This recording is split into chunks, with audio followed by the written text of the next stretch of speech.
हर साल एमडीए अभियान के समय फाइलेरिया को लेकर आपके बहुत सारे प्रश्न होते हैं। आशा दीदी ये बताइए, आशा दीदी वो बताइए। इस बार मैं डॉक्टर साहब को साथ में लेकर आई हूँ।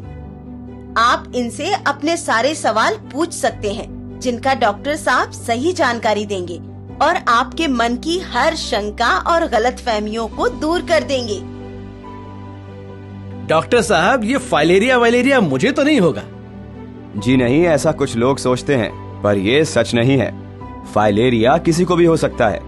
ये मच्छर के काटने से होता है और मच्छर तो किसी को भी काट सकता है ना? फाइलेरिया किसी भी उम्र में हो सकता है। जो लोग संक्रमित क्षेत्र में या किसी संक्रमित व्यक्ति के आसपास रहते हैं, उनको संक्रमण होने का खतरा ज्यादा होता है। पर डॉक्टर साहब, ये बीमारी बच्चों को तो नहीं होता है ना? नहीं दीदी नहीं, मच्छर किसी की उम्र देखकर नहीं काटता। ऐसा है, मच्छर से बीमारी शरीर में आने के बाद इसका लक्षण प्रकट होने में लंबा समय लग जाता है। कोई युवा अगर फाइलेरिया से पीड़ित है तो जरूर ही उसको मच्छर ने बचपन में काटा होगा। डॉक्टर साहब, हम एमडीए अभियान में जो दवा देते हैं उसके बारे में भी लोग सवाल पूछते हैं। जरूर पूछिए ना, क्या सवाल है आपका? डॉक्टर साहब, हम तो सुने थे कि फाइलेरिया से बचाव की दवा दूसरी कोई अन्य दवा के साथ नहीं ली जा सकती है। जी नहीं, ये दवा सुरक्षित है और अन्य किसी भी दवा के साथ ली जा सकती है। सिर्फ और सिर्फ गंभीर रूप से बीमार व्यक्ति, 2 साल से कम उम्र के बच्चे और गर्भवती महिलाओं को ही दवा ना लेने की सलाह दी जाती है।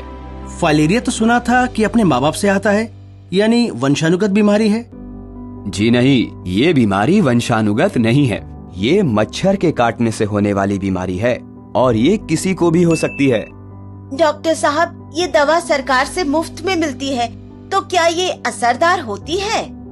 फाइलेरिया से बचाव के लिए यही दवा कारगर है और बहुत से देशों ने इसका प्रयोग करके फाइलेरिया को खत्म किया है।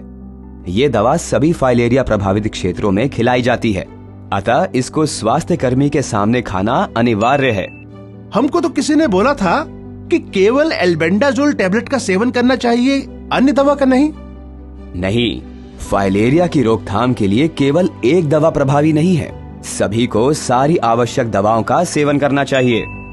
सुना है फाइलेरिया से बचाव की दवा शरीर में गर्मी पैदा करती है। बिल्कुल नहीं दीदी, ये शरीर में गर्मी पैदा नहीं करती और पूरी तरह सुरक्षित है। डॉक्टर साहब, क्या ये सही है कि पुरुषों में हाइड्रोसील यानी के अंड कोशों में सूजन साइकिल चलाने और कड़ी मेहनत के कारण होती है? नहीं, हाइड्रोसील एक प्रकार का फाइलेरिया ही है जो संक्रमित मच्छर के काटने से ही होता है। साइकिल चलाने एवं कड़ी मेहनत करने से ये नहीं होता। पर ये बीमारी तो सिर्फ उन लोगों में होती है जो खारा पानी वाले क्षेत्र में रहते हैं। जैसा कि मैंने बताया, फाइलेरिया सिर्फ मच्छर के काटने से फैलता है और ये किसी को भी हो सकता है। डॉक्टर साहब, सब बोलते हैं कि ये बीमारी सिर्फ गरीब लोगों में ही होती है। ऐसा बिल्कुल नहीं है। ये बीमारी किसी को भी हो सकती है। मच्छर काटने के समय अमीर गरीब जाति और लिंग का फर्क नहीं करते। याद रहे, फाइलेरिया के रोकथाम के लिए मच्छरदानी का प्रयोग करें, अपने आसपास जल जमाव न होने दें और एमडीए के दौरान सरकार द्वारा मुफ्त दी जाने वाली फाइलेरिया से बचाव की दवा खाएं। फाइलेरिया का एक ही इलाज, इसे होने ही ना दें। धन्यवाद डॉक्टर साहब, आपने हमारी आंखें खोल दी। हम एमडीए के दौरान फाइलेरिया से बचाव की दवा जरूर खाएंगे। मिलकर रोकेंगे फाइलेरिया।